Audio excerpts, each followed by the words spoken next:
so glad that so many of you are here today on a Saturday morning. It's always never fun to work on the weekends, but I will promise you that it will be worth it. So we are here today. Hang on, I have to log in here. My name's Donna Heitmanek, and I am the host of the Science of Reading What I Should Have Learned in College Facebook page. And it's my honor and pleasure to host this learning series with Pati Montgomery and Angie Hanlin of the book It's Possible, a leadership plan for implementing quality reading instruction and ensuring literacy for all. That's a mouthful, and it needs to be because there's so much to do in that space. But we are here to learn how to do it from those that have been in the field and those that are continue to do this hard work. I've had the pleasure of working with both of these ladies in the past 5 years, and I believe in the processes that they will be teaching you today. If you are willing to do the work, then your school will get the results. Today, you will be learning a great deal about that, how to do that process. And I welcome all of you here today. And thanks for choosing to do this on your day off. So take it away, Angie and Pati. Okay, well, I'm going to start, and we are so excited. We feel like the book is something that was tremendously missing in the field. The book is geared toward leaders, and by leaders, we specifically mean principals and district leaders. And we're going to talk about what the book lays out, particularly one section, one chapter in universal instruction. But overall, what it does do is it outlines the systems and structures necessary to increase reading outcomes. Because if you think about it, the systems and structures that are in a balanced literacy approach are 100% different than the systems and structures necessary in a structured literacy approach. We also believe strongly that principals, and I'm going to show you some research here in just a second, that principals should be instructional leaders. In fact, the research on instructional leaders far outweighs any other type of leadership in schools. And the whole book, It's Possible, is based on the research of what effective leaders do, the science of reading, and what effective schools do. Many people aren't aware that there is actually a lot of research on what effective schools do and what effective principals do. Angie, can you go to the next slide, please? Thank you. Well, You're so why, welcome. why the principal? Well, look at this. This is just one. And I literally have many, many pieces of research that indicate why we need to focus our work on the principal. Look at this one. The reading gains from replacing a below average principal with an above average one would be larger than approximately 50% of the effects on reading achievement of various educational interventions in 747 studies, not one study, 747 studies. The principle makes a huge difference. Next one, Angie. Further, after working myself with literally hundreds of schools, we have never seen a literacy initiative to be effective without a strong principal at the helm. And then there's one more thing I'd like you to think about. Angie and I both know, go ahead, Angie, next one. Angie and I have both seen in person schools get to 100% of students proficient. But let's think for just a minute. We know that it's possible to have all students reading at grade level with all of our heart and soul. But it's not possible if only 50% of teachers can get there. So we talk about instructional coaching a great deal in our industry, and I am the biggest believer of instructional coaching. However, number one, not all schools have an instructional coach. That's a luxury in many, many schools. And not only that, the premise of instructional coaching, as it should be, I strongly believe in this as well, is that teachers should volunteer to be coached. That, hey, can you help me? I'd like more help. Well, Who volunteers for coaching? What we have found in our experience is it's typically the teachers who are already good who volunteer for coaching so they continue to get better. Well, we can't get to 100% of students reading at grade level unless someone is providing coaching to all of the teachers. So typically, it's incumbent upon the instructional leader or the principal to provide that feedback to a teacher who's resistant to getting coaching. So that's how we get 100% of teachers there. Angie had been an instructional coach before she became a principal. She was well aware of how to give instructional feedback, which is what made the difference in her school. And she didn't have an instructional coach when she started. So she knew how to provide instructional feedback to all of the teachers in her building. Next one, Angie. So today, oh, look at that. The S dropped when we switched. Oh, sorry. Anyway, components used to be all on one line. So what are the key components of universal instruction that we found to be highly effective that we're actually going to dig into this morning? Well, the first one is we need 90 to 100 minutes of literacy. And we're going to talk about that in just a minute. In fact, we're going to hone in on each of these. Your literacy block needs to have both whole group and small group instruction.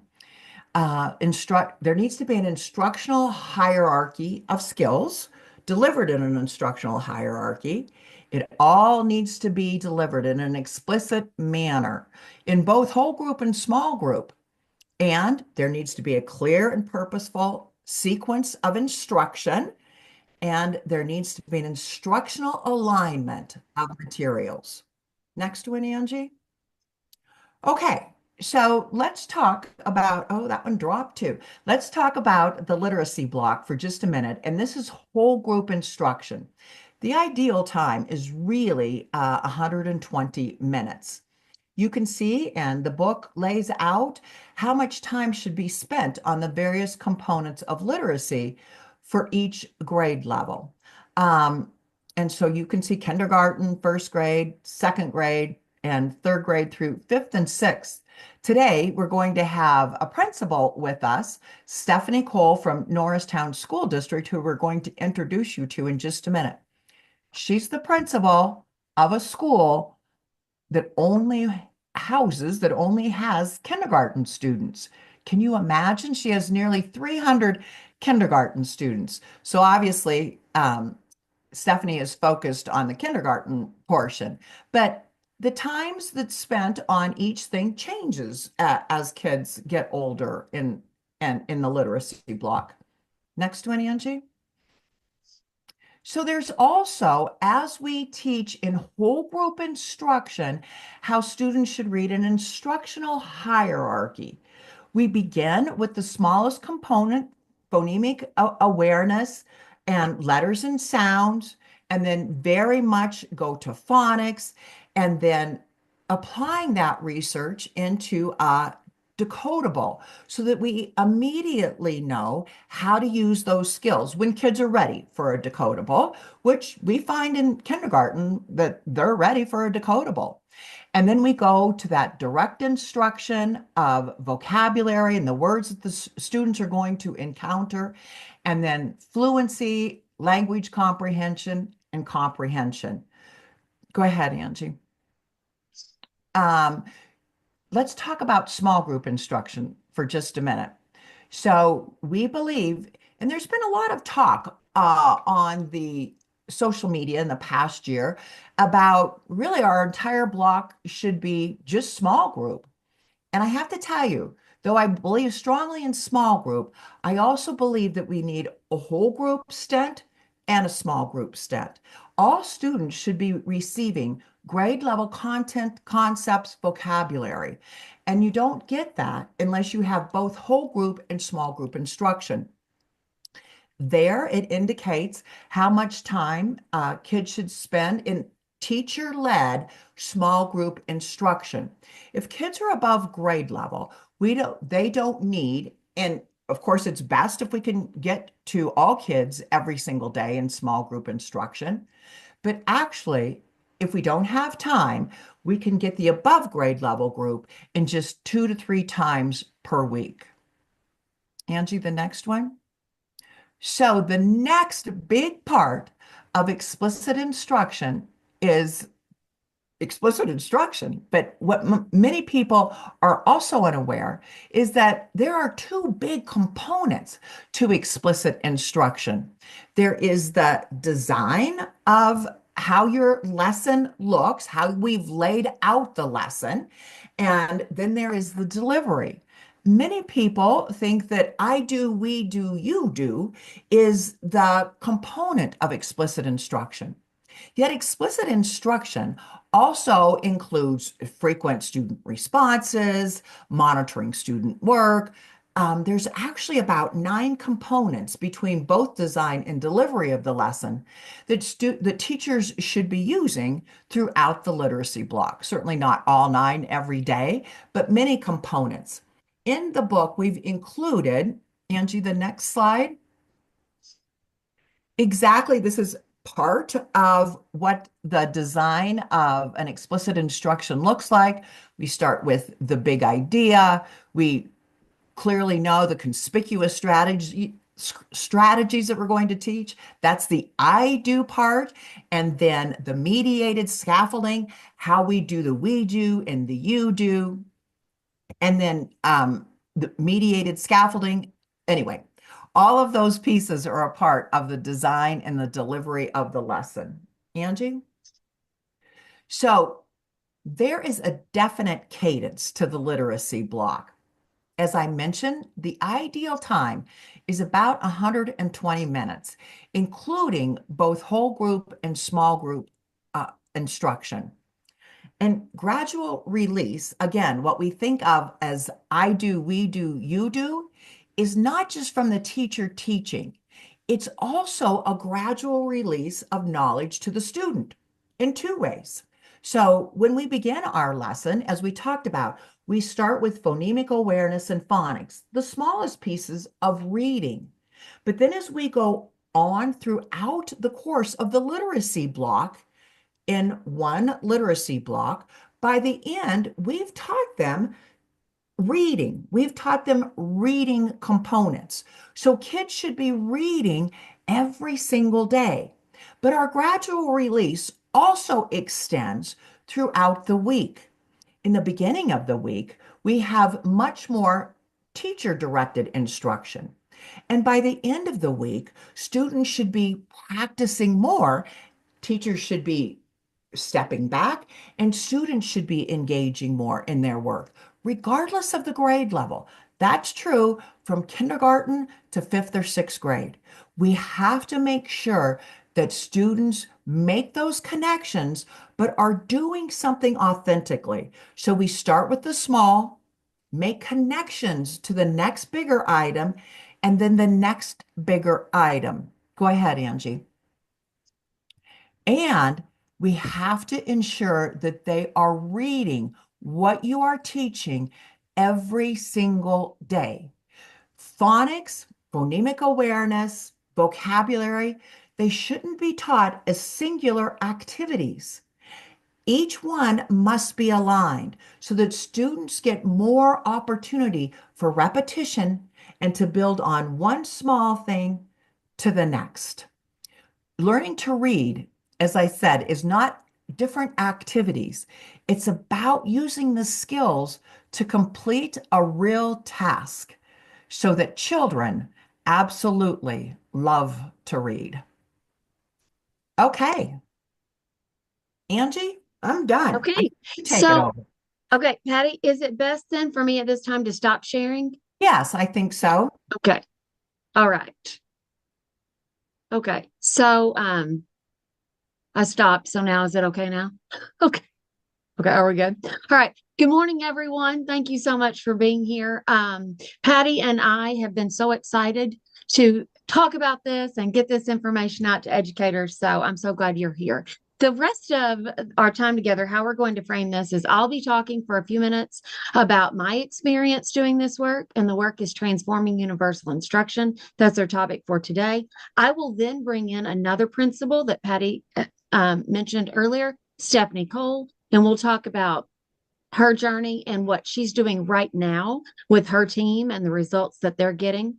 You will hear some similar things that we'll both talk about at different age levels, but you will hear some similar things. Now, she and I have deliberately planned so that you will hear different things from each of us. We're both going to focus on a few different components, but I want to point out that you will hear similar things. And the reason why I want to point that out is because as schools go through this work, as they begin to transform Tier 1 universal instruction, and as they go through any type of change or transformation in literacy, there are common things that happen along that journey. It truly is a journey, and it's a very common journey that schools go on. So the greatest thing, in my opinion, about all the information that's in the book is when you take every single bit of it and you boil it down, every single bit of it can be replicated in every single school in our country. If you're teaching students and if you're teaching school, then all of this work can be replicated and we can all reach those proficiency rates of 95 to 100%. So my journey began as an elementary principal at Matthews Elementary. It's one of 3 elementaries in the New Madrid County R1 school district. I saw school board members, our school board president from that district, and teachers. They're on here, so shout out to them. Thanks for joining this morning. And the school serves students in grades preschool through 5th grade. It is a small rural school, so we were very small staffed when this work began. I did not have the luxury of having an instructional coach or even a teacher who was set aside for full-time interventions. Often, if you have an interventionist, that person can step up and possibly do some coaching. I was all of it. I would be principal, instructional coach, professional development, all of it. And as a leader, I think it's critically important to point out that teachers must see us as leaders, as the person who is leading the work in the building, that we're doing this with them, that we're all in it together. This is not something that we're doing to the teachers or at the teachers, that it's a journey and we're all in it together. So to do that, I had to determine what instruction looked like in our school. Where were we at? I love John Hattie's questions. Where are we? Where are we going? And how close are we to reaching that goal? So where were we? What did our instruction look like? Well, to determine that, I knew I had to be in the classrooms. I would never be able to lead this work from my office or from an office. I was going to have to be in the classrooms. But because that had not been common practice out of the building leaders in the building before, one, it had to be explained that this is what it was going to look like. And you were going to see me all about everywhere all the time.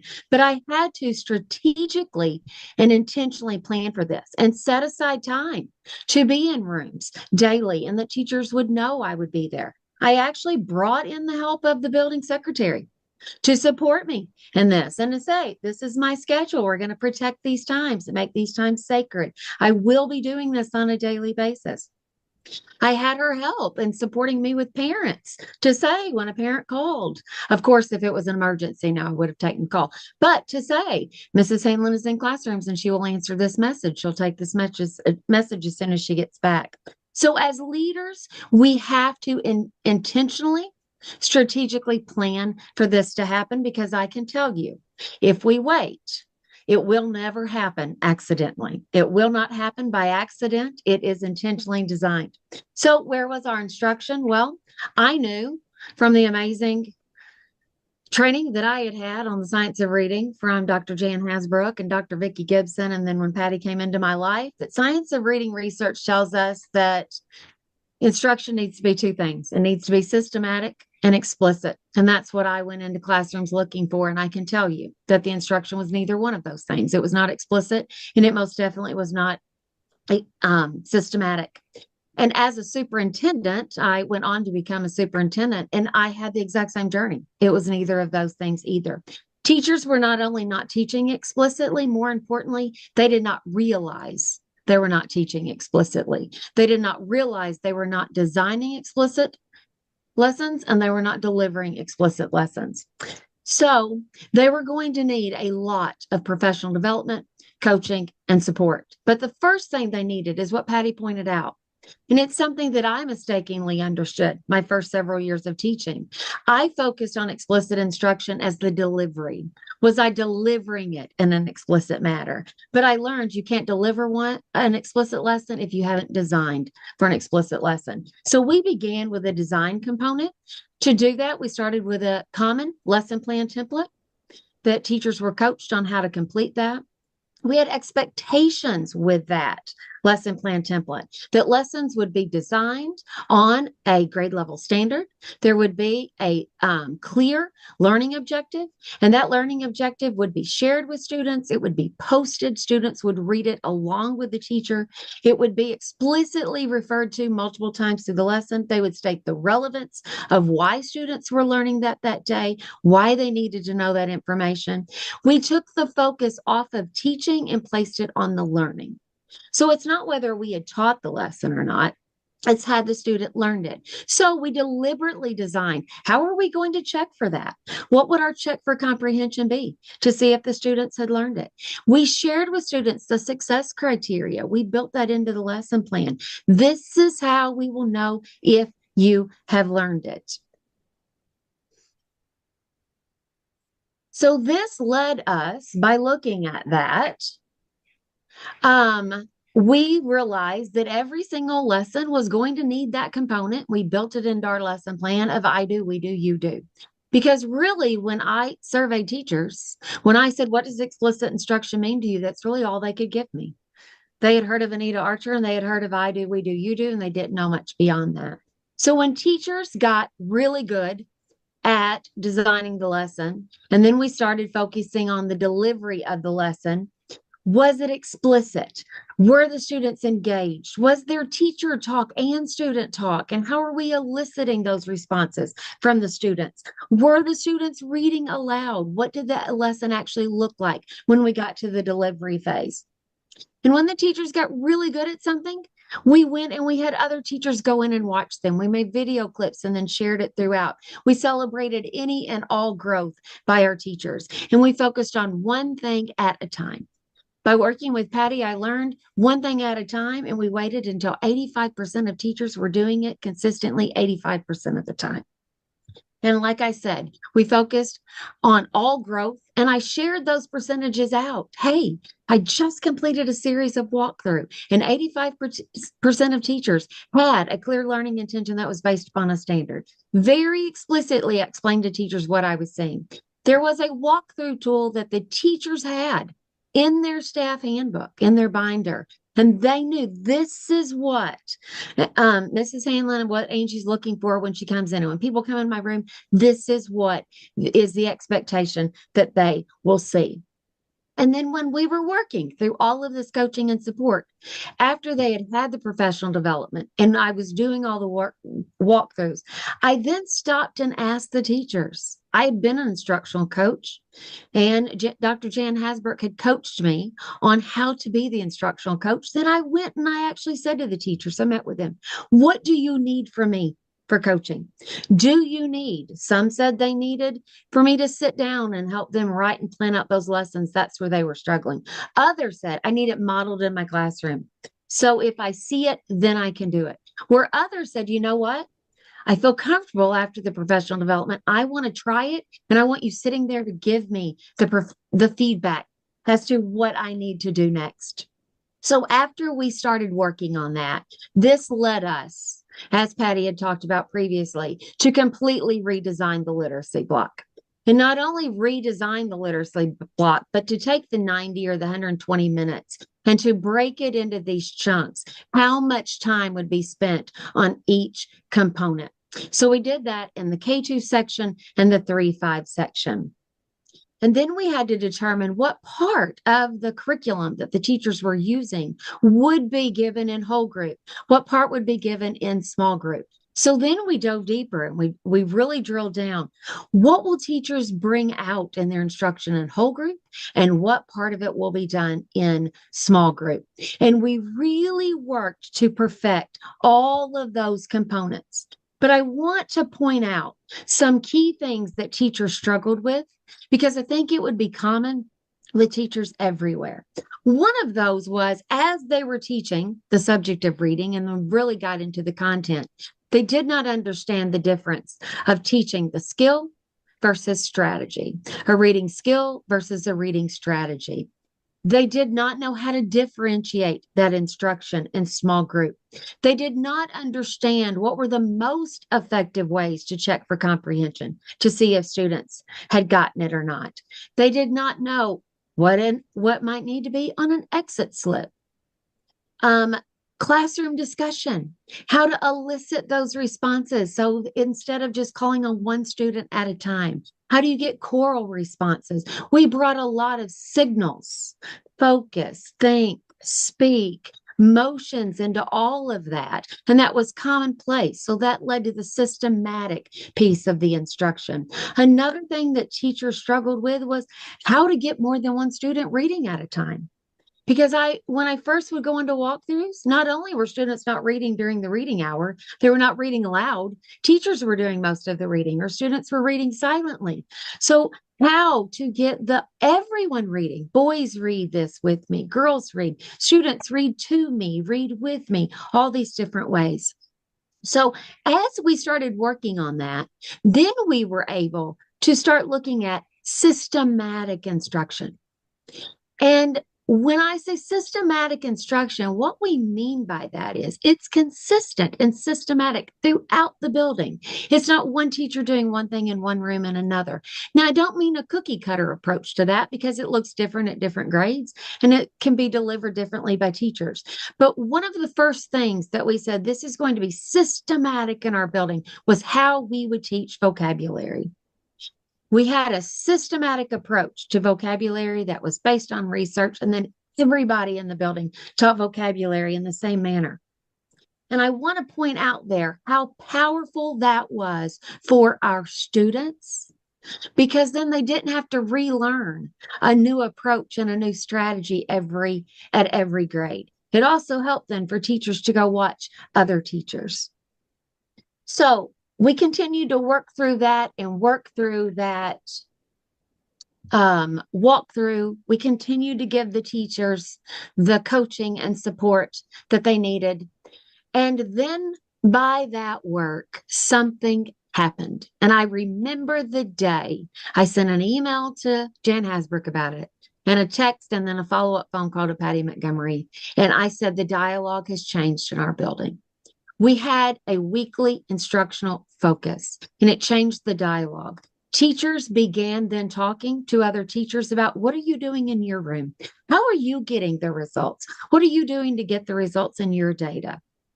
Okay, so check for comprehension. What's that look like in your room? Here's how I'm doing it. And it really then, after the dialogue changed, we saw a shift in our culture. And our culture became focused on instruction and learning, and not on just teaching, but on learning. And teachers stopped taking it as, oh no, I have failed as a teacher. But they really started seeing my teaching leads to their learning. And if they didn't learn, I just need to do something else with my instruction. And they stopped taking it so personally. So with that, that's a little bit about my journey. You're going to hear a little bit more as we go on. But at this point, I have the privilege of bringing in a phenomenal leader who's doing this work right now on the ground, boots on the ground, and they're actively, deeply involved in this work. And she's getting excellent results with her teachers. So we're going to bring in Miss Stephanie Cole. Thank you for being with us today. We can't wait to hear about the work you're doing with your staff. Good morning. So welcome, Stephanie. Thanks for being with us. If you will start off, tell us, as I have done, tell us about your role and about your building and the staff that you are working with right now. So my role here at the Mossman Learning Center, I'm the principal of the building. And as Pati had, indicated earlier, it's a building of all kindergarten students, which is a rare opportunity. You don't have too many, buildings out there that are all kindergarten students. I became a principal 11 years ago. So I've been, very proud of the work that that we've done over those 11 years. But I'm particularly proud of the work that we've done over the last 2 years, when I was able to partner with Patti and Schools Queued, because she has completely transformed me as a leader, and our building, my teachers as teachers. So my journey with Patti began, last year. And when I was approached by our curriculum supervisor, Jen Lynch, about this opportunity. And, she was telling me about the work that Patti has done, how it could transform instruction, in the North Center Area School District, and ask if I would be willing to, have Patti come into our building and help me and help our teachers. And I was like, of course, if we're going to improve instruction, we're going to improve student data, let's go, we'll do it. So last year, Patti and her team, along with our administrative team, came into the building and first started with, that audit of, going through every classroom, during that literature block, and finding out what were our strengths and what were our weaknesses. What did we really need to work on? And we had, if I just back up a year, we all know the challenges that COVID brought for teachers and the challenges of coming back to school after COVID. And what we were seeing happening, like that second year after COVID, was the teachers were still in my building. I'm speaking from my building. The teachers were still, stuck in those routines and procedures that they had done, for online teaching. So we really kind of wanted to get away from that. And one of the most important blocks for me was our foundations block. Considering we are a kindergarten center, we really needed to get the most bang for our buck there. So that's where I really started to see that we needed to make improvements, and we needed to move away from, that online way of instructing where teachers are using slideshows, as opposed to actually teaching. So that was the work that I had started prior to Patti coming in. Patti came in, and we were in the midst of that, and she too echoed, "We really need to work on your foundations block stuff." And that was really the first area that we started, to work on, with Patti, and we worked on it all of last year. And a big part of that work, as you said, Angela, is being in the classrooms. I've always been a principal that, really has not been one to stay in my office. I've been out, I've been about, I've been visible. That's the culture that I've developed. My teachers know that, Steph might stop in the classroom, and maybe it's just to say hello to a student. Maybe it's to sit in there for 5 or 10 minutes. Maybe it's to actually do a walkthrough. But that's the type of culture that I've kind of developed here. So when this, work began with Patti, it was different for my teachers, because I was in the classrooms even more, than I had been previously. And in there with looking through a whole different lens, if you will. Yes. So that was, a lot of getting used to. I mean, I've always gone into, this role as I truly believe that the teachers you're in this for the right reason. Their hearts are in it for the right reason. What they're doing, they're thinking is best for children. But if you as the leader aren't in there to see what they're doing, you don't have any idea, and you don't know how to really support and guide them through what they're doing. So with working with Patti and going into the rooms and really looking at instruction through a different lens really helped start to change the landscape of things here at Musselman. And I think too that when the teachers see that as the leader, that you're going through growth as well, and that you're getting coaching and you're getting support. And when you say, I don't know all of this, we are in this together. I'm learning just like you are. And it sets up that, I know, Stephanie, you and I've had this conversation, that it sets up that we're all on this learning journey. We're all doing this together. We're all going to be changing things. And I think that helps earn their trust because they see, like you said, we are going at this through a different lens, and we're getting new learning just like you are, and that we're all doing it together. I know one of the things that you had to really change about the way you had done your leadership was the master schedule. And it required a massive overhaul, as often this work does. So can you talk to us a little bit more about what that work looked like? Yeah, that was one of Patty's recommendations when she came in that first visit, along with, looking at, our foundations block. We absolutely looked at our scheduling and the way we were doing things. And Patty was like, this isn't going to work, Steph. If we're truly going to make effective changes, we need to essentially blow up your master schedule, and we need to look at it again. I keep saying, looking at it through a different lens. The way I used to have my master schedule structured, like, I'll go back to foundations again, because that's where we've done a lot of the work. I had all of my foundations blocks scheduled at the same time. So I thought, kindergarten students, they're at their best in the morning. Teachers are at their best in the morning. They're most focused. Everyone is gonna do Haggerty and foundations block first thing in the morning. So from 9:30 to 10:10, that's when they were all scheduled.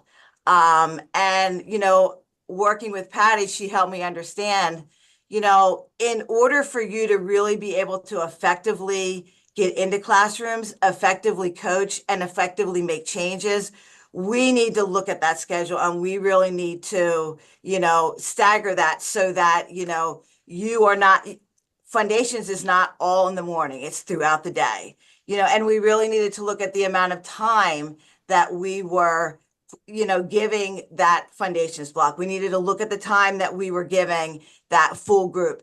And we needed to have a very intentional small group time for students, which we really did not have. That small group was kind of within the whole group, ELA lesson. But now we have it structured where we actually have foundations integrity, where we have our 60-minute ELA block, where we have a 40-minute of small group instruction. So that, that in itself was also a journey, because we were accustomed to doing things in a certain way.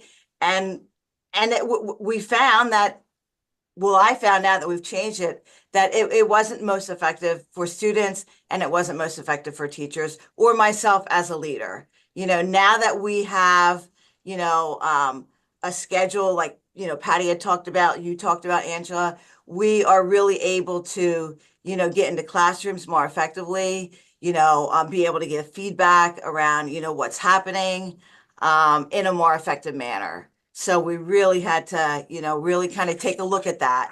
But I think it's important to note, as a leader, you really need to know where your building is. You need to know where your teachers are, and you need to know, like, when you can really push and when you have to pull back the reins.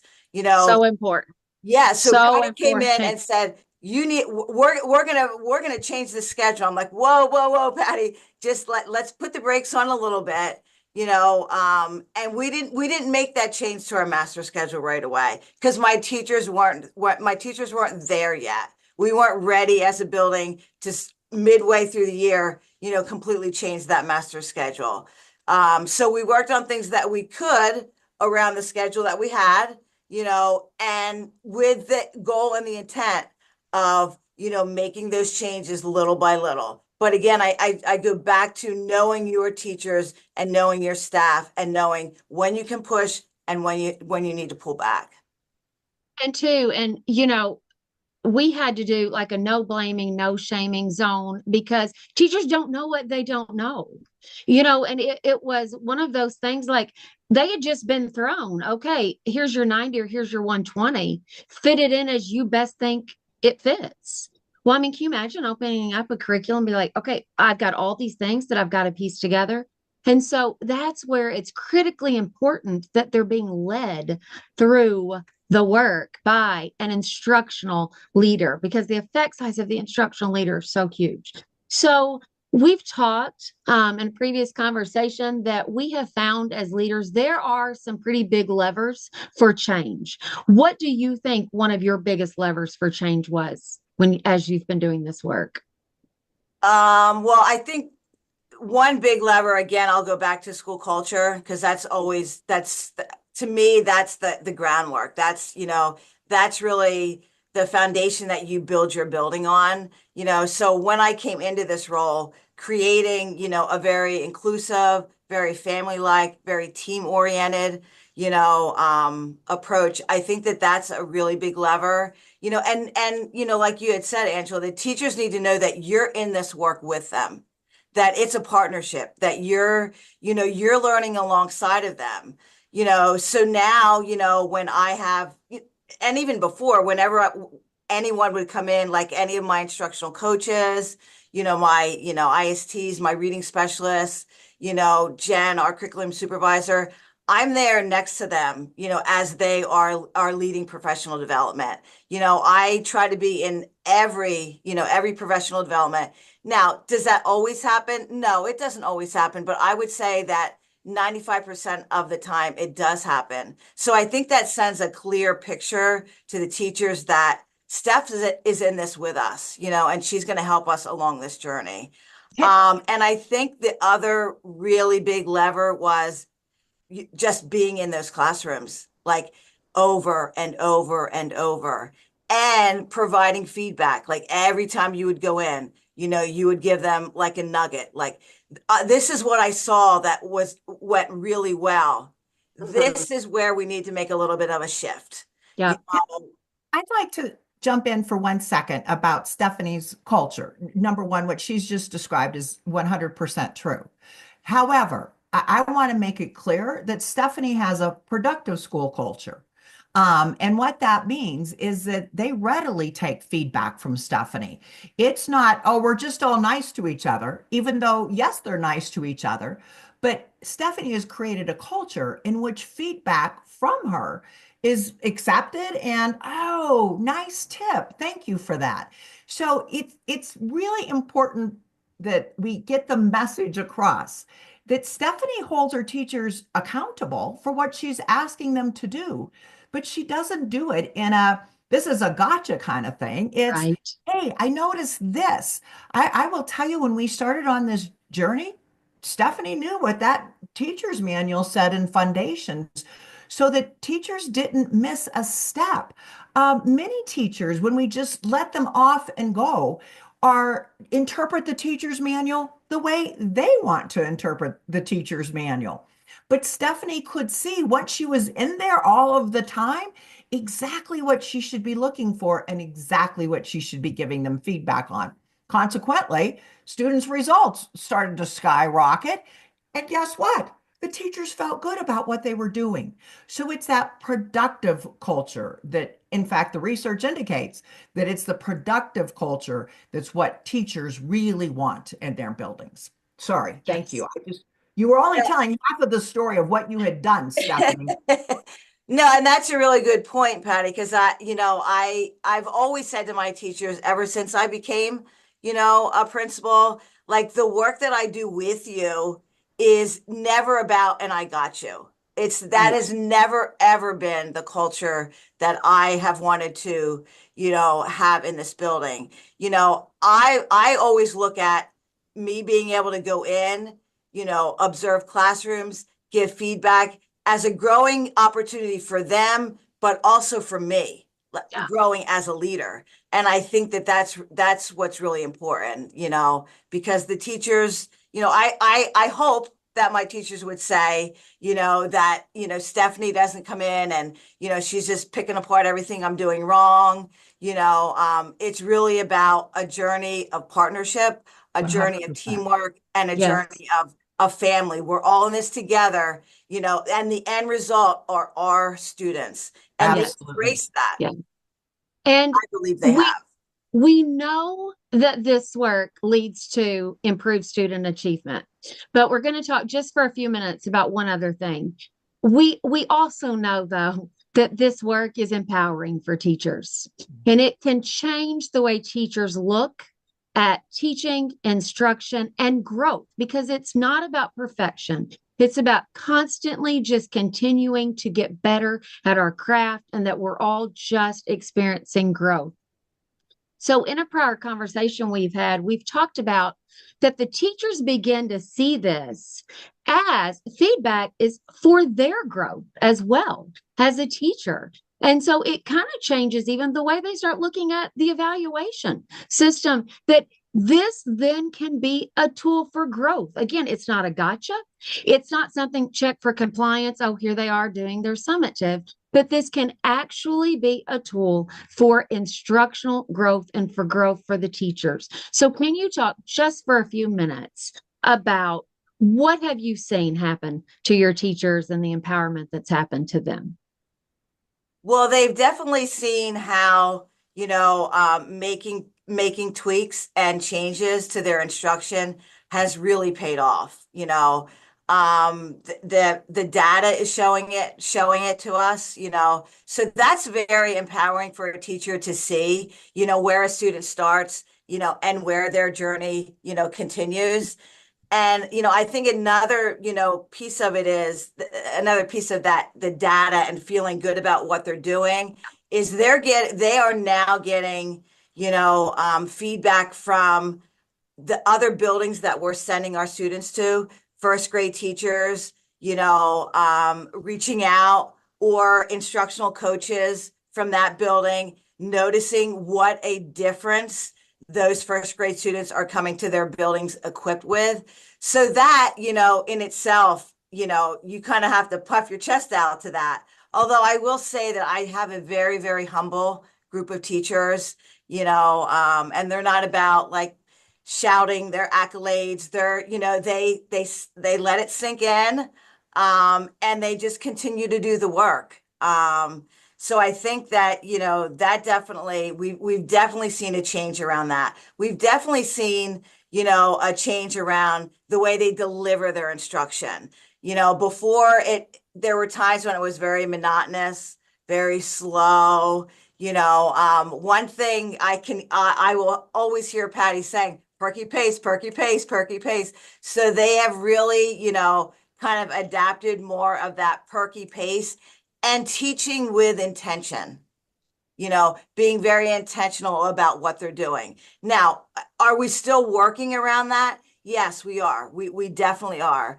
But they're very open to feedback. They're very open to, if we see one teacher that is excelling in an area, we may say, how about we set up some time where you can go and, observe this other teacher? They're willing to do that. They are, I see them, setting up meetings with our reading specialists, with our instructional support teachers on their own. Not Stephanie told me I need to do this, but they're doing that on their own because they, are starting to see the changes that they've made and how it's affecting and impacting their students. So, I truly believe that, all of those things are, have really, really, again, changed the culture and changed the way that they're thinking about, how they're going to deliver lessons. Thank you, Stephanie. I do want to bring Pati in on the discussion as we begin to kind of start closing out our thoughts. There are a couple of questions that I want us to be sure that we get to. I've not been able to keep up and talk, Trying. question, and I've been trying, but there is one, Pati, that I think that it would be great if you've addressed, because we've all gone through it, and we've led schools through it, Pati. But how does a district change from a culture of fear to a culture of growth and a culture of we're all in it together. Can you address that briefly? Yeah, I put a comment in the chat, but the leader sets the tone in the building. The leader sets the tone in the district. I mean, the superintendent sets the tone.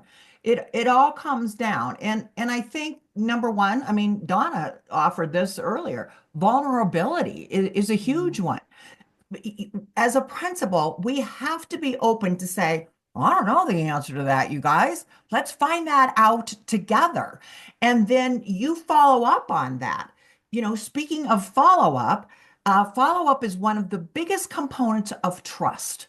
And if a staff trusts their principal, then honestly, the research says they'll pretty much follow them everywhere. It shows that they do what they say they're going to do.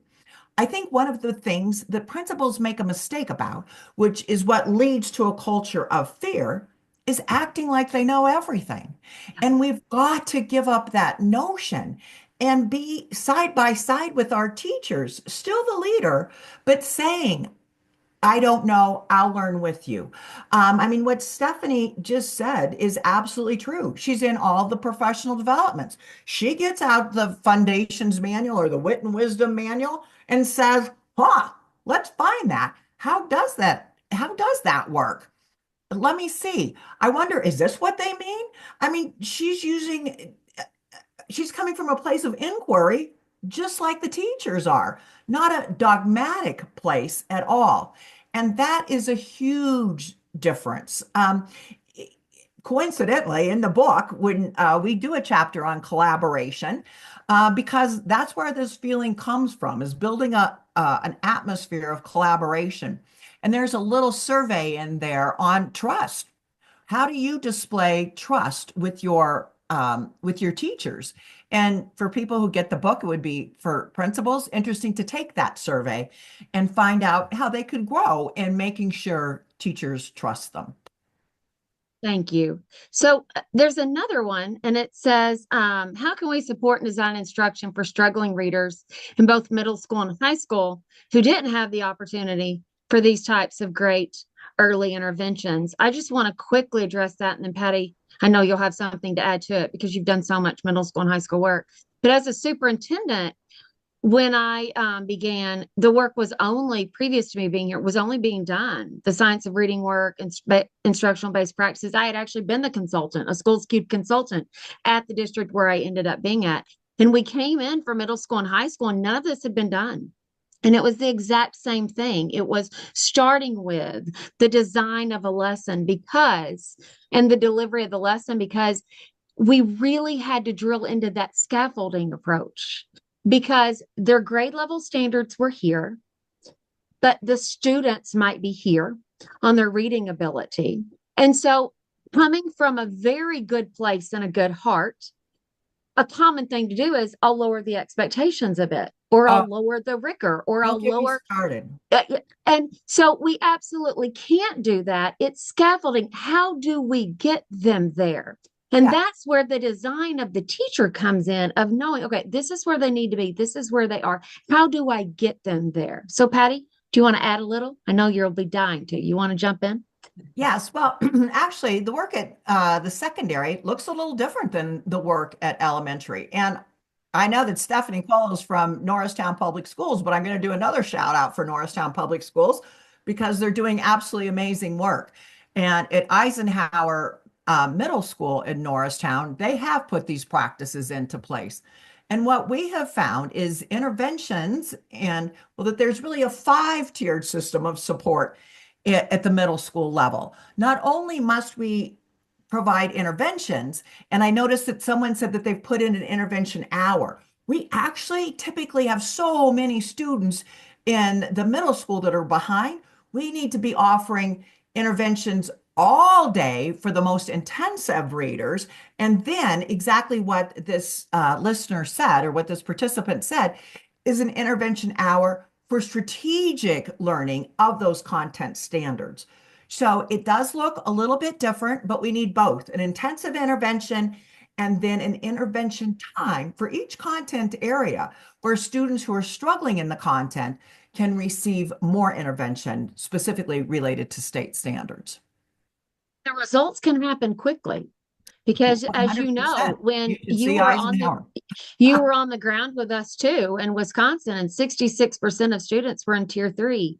And by 3 benchmarks, a year and a half later, we had that down to 5% by doing exactly what you just did, because you helped us with that schedule. So yeah. Yeah. Patty, did you see another topic in there that you wanted to? I haven't seen another one. I'm in a middle school and we are addressing needs in high school to build from the Lit Lab in middle school too. Um, I think we've addressed almost Right. all of them. There's a good question Jeannie brought up. How does a leader establish trust with their teachers? Follow through is one of the biggest, as we discussed. And again, I would encourage leaders to take that trust survey.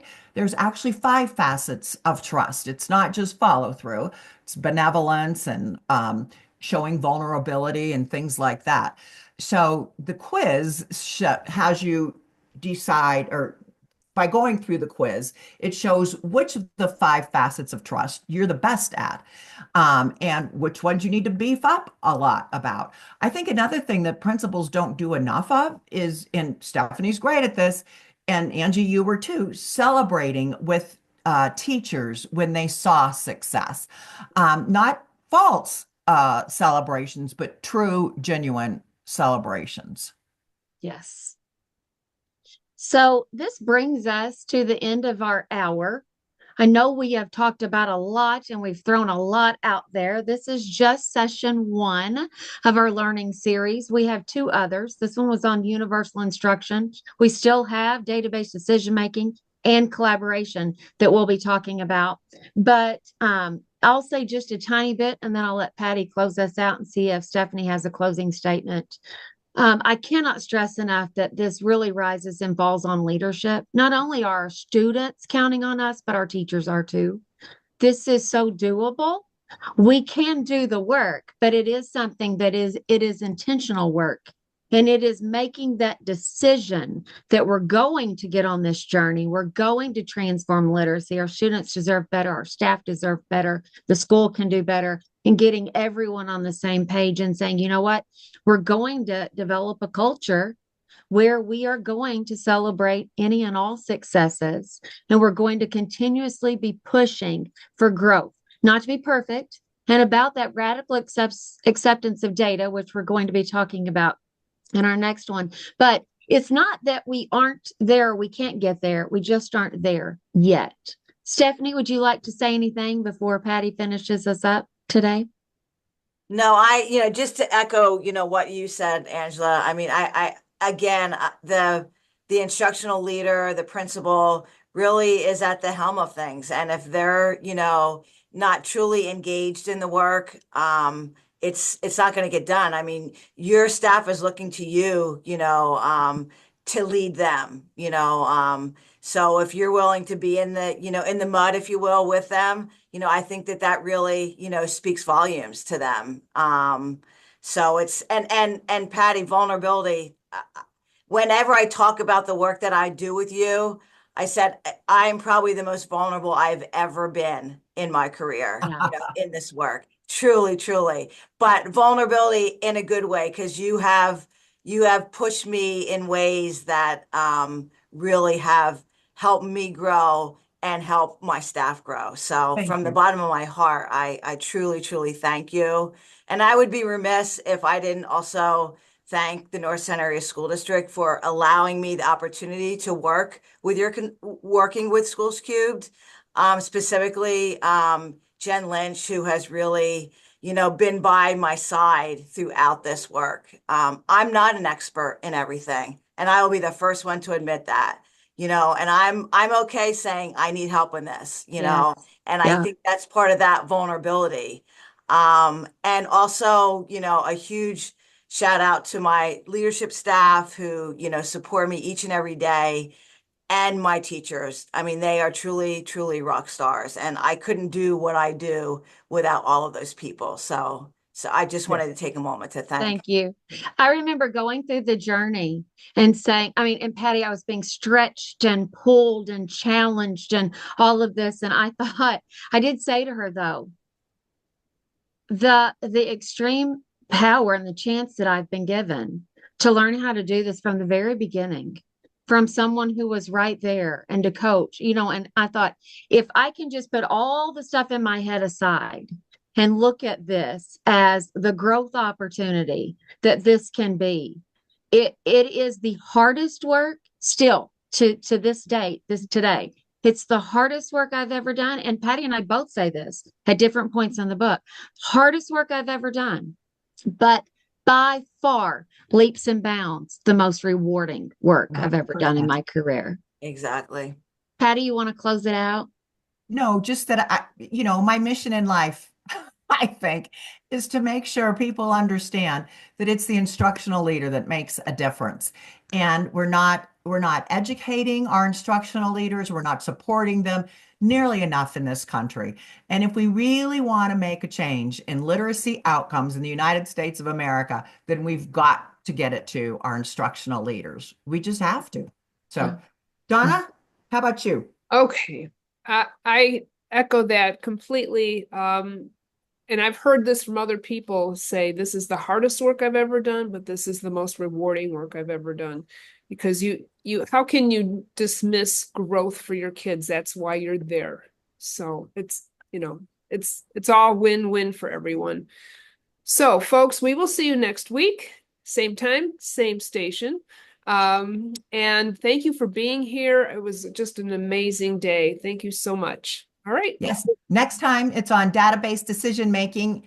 And Jody Reese from Davis School District, who I think was on today. I think she was on here. I saw her name. Yeah. Will be our special host or our guest next week. Yes.